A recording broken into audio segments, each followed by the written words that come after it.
Hello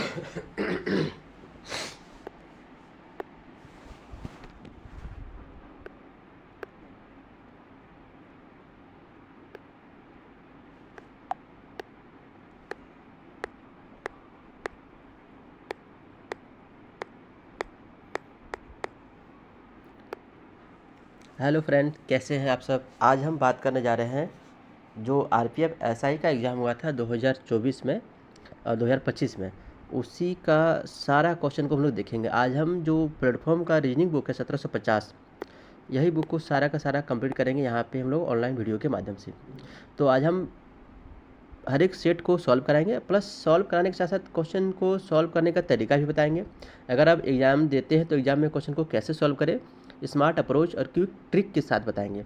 तो आज हम स्टार्ट करने जा रहे हैं प्लेटफॉर्म बुक 1750। टोटल 1750। इसमें कौन कौन सा क्वेश्चन है? एएलपी सीबीटी 1 का क्वेश्चन है, आरपीएफ एसआई आरपीएफ कांस्टेबल का सेट का क्वेश्चन है, जेई का है, टेक्नीशियन का है और टेक्नीशियन ग्रेड 3 का है। तो सारा एग्जाम का प्रीवियस ईयर बैंक है जो लेटेस्ट हुआ है 2024 में एग्जाम, सारा उसी का क्वेश्चन का कलेक्शन है। तो अभी आरपीएफ एसआई का क्वेश्चन को देखेंगे, क्योंकि आरपीएफ एसआई के रीजनिंग क्वेश्चन को ही रेलवे एनटीपीसी के शिफ्ट में फॉलो किया जा रहा है, यानी जो जिस पैटर्न पे आरपीएफ एसआई में रीजनिंग का क्वेश्चन पूछा गया था, सेम पैटर्न को रेलवे एनटीपीसी के एग्जाम में पूछा जा रहा है। अगर आप अभी एनटीपीसी का एस्पिरेंट है या एनटीपीसी का एग्जाम दे रहे हैं तो आप इसको कंप्लीट लगा के जाएं, इससे आपको पूरा फायदा होगा। आते हैं हम लोग सेट 1 के ऊपर। सेट 1 का जो एग्ज़ाम हुआ था 2/12/2024 को पहला शिफ्ट का क्वेश्चन है। हम लोग क्वेश्चन नंबर 1 से देखेंगे।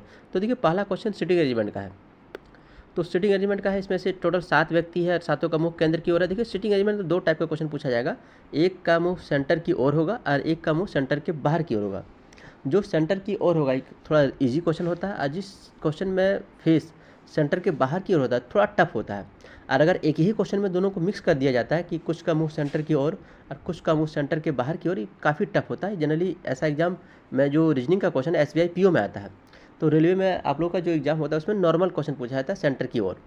तो पहला क्वेश्चन है सिटिंग अरेंजमेंट का, उसी को देखते हैं।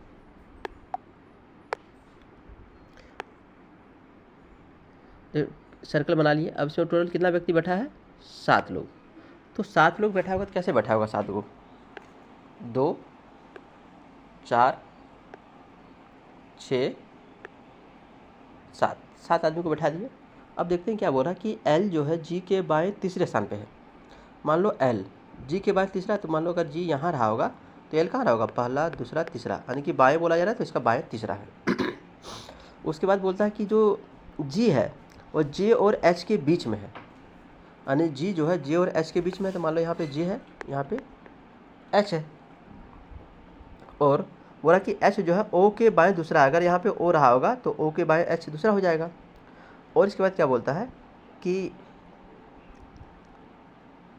के एल का निकटतम पड़ोसी नहीं है, अर्थात के जो है वो एल का निकटतम पड़ोसी नहीं, मतलब के यहाँ पे नहीं बैठेगा। के किधर बैठेगा? के इधर बैठेगा। तो एक जो बच गया, एक कौन बच गया? आई। तो आई हो जाएगा यहाँ पे, आई हो जाएगा यहाँ पे। तो क्वेश्चन पूछ रहा है कि आई के दाएं गिनने पर आई और के बीच में कितने लोग हैं, यानी आई के राइट से जब गिनते हैं तो आई और के बीच में कितने लोग हैं? 1 2 3 लोग। तो आई और के बीच में हो जाएगा 3 लोग। तो पहला क्वेश्चन का answer option number B correct answer हो जाएगा। तो पहला क्वेश्चन क्लियर है। आप लोग क्या कीजिएगा, साथ में पेन और कॉपी लेके बैठिएगा और क्वेश्चन को खुद से बनाने का ट्राई कीजिएगा और देखिए कि क्वेश्चन को हम कैसे सेट करते हैं। ठीक, क्वेश्चन नंबर नेक्स्ट।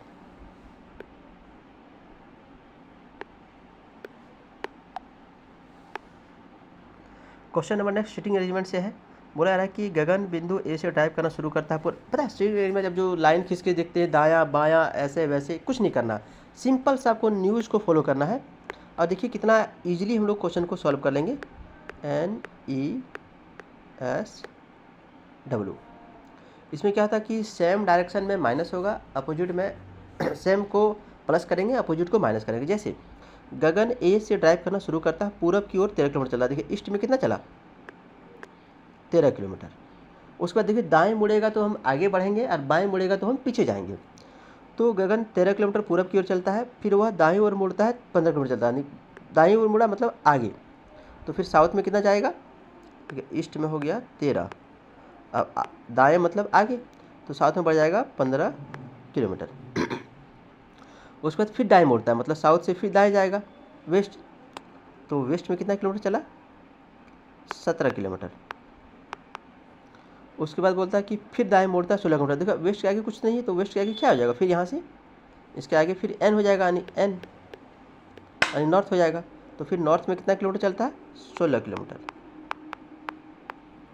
16 किलोमीटर। फिर वह अंत में दाएं ओर मुड़ता है, 4 किलोमीटर चलता है, यानी नॉर्थ के बाद क्या आता है, ईस्ट। ईस्ट पे फिर कितना चलेगा, 4 किलोमीटर चलेगा। तो बिंदु पी पे पहुंच जाता है और ए पर दो, देखिए ए से पी पे पहुंच गया, लेकिन बोलता है कि फिर हमको पी से ए में जाना, यानी कि उल्टा पूछ रहा है क्वेश्चन। सीधा पूछता तो जो आया था उसी को निकाल देते, लेकिन बोला कि नहीं ए से हम पी पे पहुंच गए, लेकिन हमको पी से फिर ए में जाना है। तो हम क्या करेंगे, हमारा जो आंसर आएगा ना उसको उल्टा कर देंगे, क्योंकि उल्टा पूछा गया है। तो पहले देखिए 13 और 4 17, ईस्ट में 17 और वेस्ट में 17, 17 17 खत्म। अब बचा साउथ और नॉर्थ। तो नॉर्थ साउथ में नॉर्थ का वैल्यू बड़ा है 16 किलोमीटर, तो नॉर्थ में कितना बच जाएगा, 1 किलोमीटर, क्योंकि 16 में 15 जाने से कितना बचेगा, 1। नॉर्थ साउथ में जिसका साइन तो जिसका वैल्यू बड़ा होता है वही साइन लेते हैं। तो नॉर्थ में 1 किलोमीटर ही जाएगा सीधा, लेकिन उल्टा पूछा गया है। तो नॉर्थ का उल्टा क्या होता है, साउथ। साउथ में 1 किलोमीटर, इसका हो जाएगा करेक्ट आंसर, यानी साउथ में 1 किलोमीटर, ऑप्शन नंबर डी इसका हो जाएगा सही आंसर।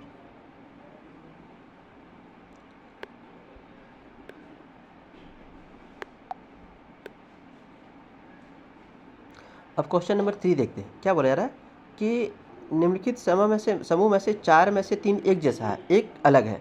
अलग को पहचाना, मतलब समूह का गद्दार कौन है, गद्दार को पहचानना।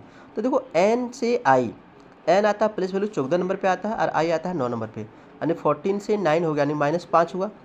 और देखो ई से के हो गया, ई आता है 5 नंबर पे। अब 5 से 11 पे आता है के, यानी कि -5 + 6 हुआ पहला में, यानी एन से ई जो आया इसमें से -6 हो गया, यानी एन का जो प्लेस वैल्यू है 14 नंबर है और आई का 9 है। तो 14 से 9 मतलब -5। और ई से के हो गया, ई आता है 5 नंबर पे, के आता है 11 पे। तो 5 से 11 होगा तो क्या हो गया, +6, यानी पहले में क्या हुआ कि पहले -5 फिर +6। अगला में देखते हैं डब्ल्यू से आर। देखो 23 नंबर पे डब्ल्यू आता है, 23 से आर 18 पे आता है, 23 से 18 हो गया, कितना कम हो गया, 5 कम हो गया। अब एन से यू, एन 14 नंबर पे आता है और 14 से 6 बढ़ना चाहिए था 20, लेकिन यहाँ 7 बढ़ा, 14 7 21, यानी यहाँ पे -5 और +7 हुआ। अब एक को चेक करेंगे, आंसर हमारा निकल जाएगा। देखिए टी से ओ -5 तो हो गया। अब के से आर, यानी के आता है 11 नंबर पे, आर आता है 18 पे, यानी यहाँ भी 7 प्लस हुआ, यानी -5 + 7, -5 + 7, ऑप्शन नंबर ए हो जाएगा, क्योंकि यहाँ पे क्या हुआ था, -5 और +6 हुआ था। तो हमारा 3 का आंसर नंबर ए हो जाएगा सही। आगे देखते हैं हम लोग।